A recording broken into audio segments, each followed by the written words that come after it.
बद्रीनाथ मंदिर से थोड़ी चढ़ाई पर कामरू का ये किला गांव के बिल्कुल ऊपर ताज की तरह खड़ा है और कामरू का सबसे बड़ा आकर्षण है।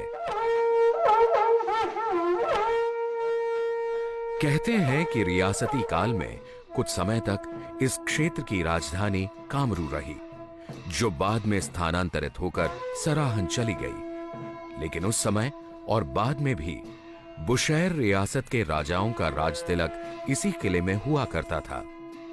जब तक किसी का यहां पर राज तिलक नहीं हो जाता था, उसे राजा के रूप में मान्यता नहीं मिलती थी।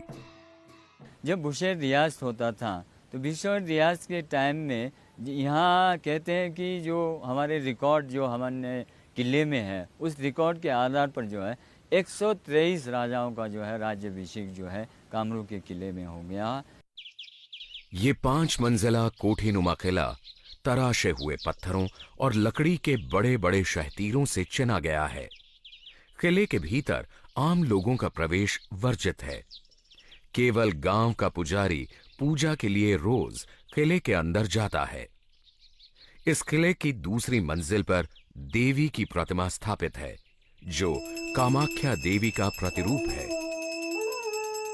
इस किले के अंदर या इस मंदिर में जितने भी देवी देवते हैं, जितनी भी मूर्तियां हैं, और इतनी पुरानी मूर्तियां हैं कि वो मूर्तियां उस इतनी पुरानी में पूरे किन्नौर में कहीं किसी की पड़ी होगी, किसी भी मंदिर में नहीं होगी।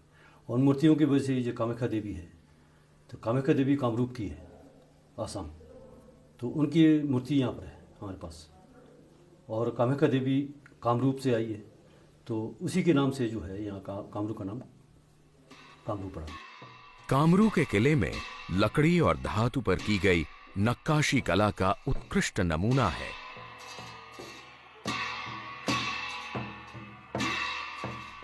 किले के बाहर प्रांगण में कामाख्या देवी का मंदिर है, जिसमें लोगों के दर्शनों के लिए देवी की मूर्ति रखी गई है।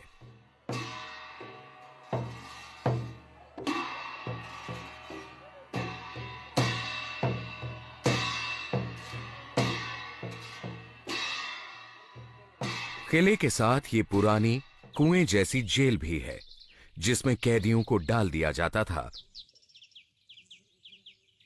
आज ये ऐतिहासिक किला जीर्ण शीर्ण अवस्था में है।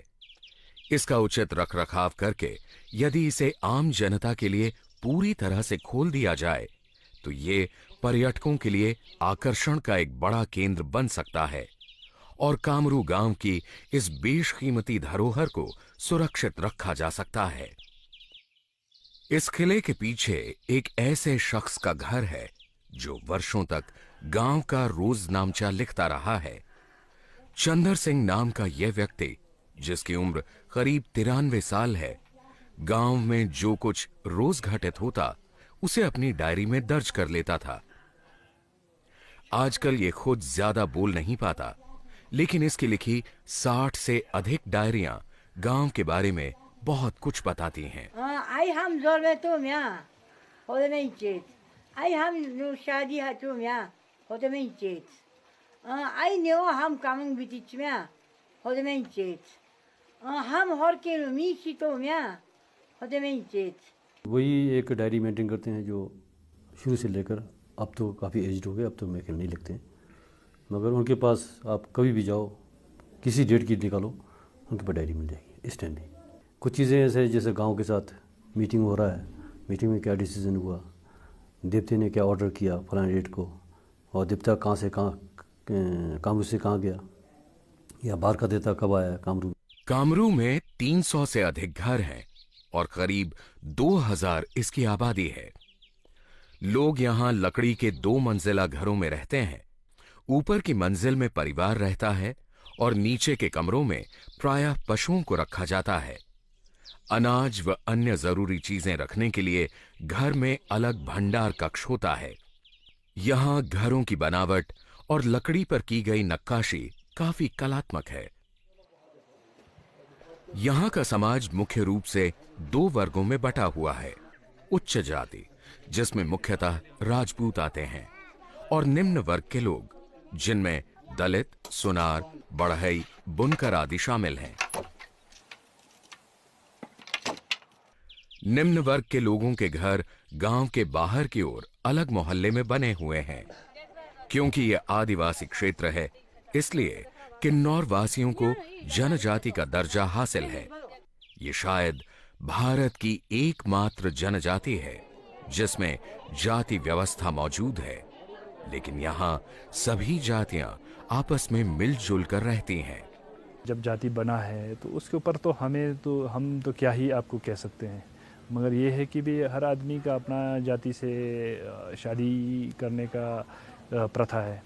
तो यहाँ पर भी ऐसे ही होता है, हर आदमी अपने जाति से शादी कर लेता है और अपने जातियों कोई ऐसा कोई जाति से भेदभाव कोई नहीं होता है। गांव के लोगों का मुख्य व्यवसाय कृषि है। ओगला, फाफरा, जौ, मटर, राजमा, मक्का आदि यहाँ की मुख्य फसलें हैं। लेकिन सबसे ज्यादा इस क्षेत्र की आर्थिक स्थिति को सुधारा सेब ने।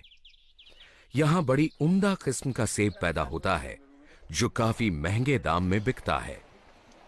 यहां से दूर दूर तक सेब जाता है। आजकल पूरे भारत में किन्नौर का सेब काफी लोकप्रिय है।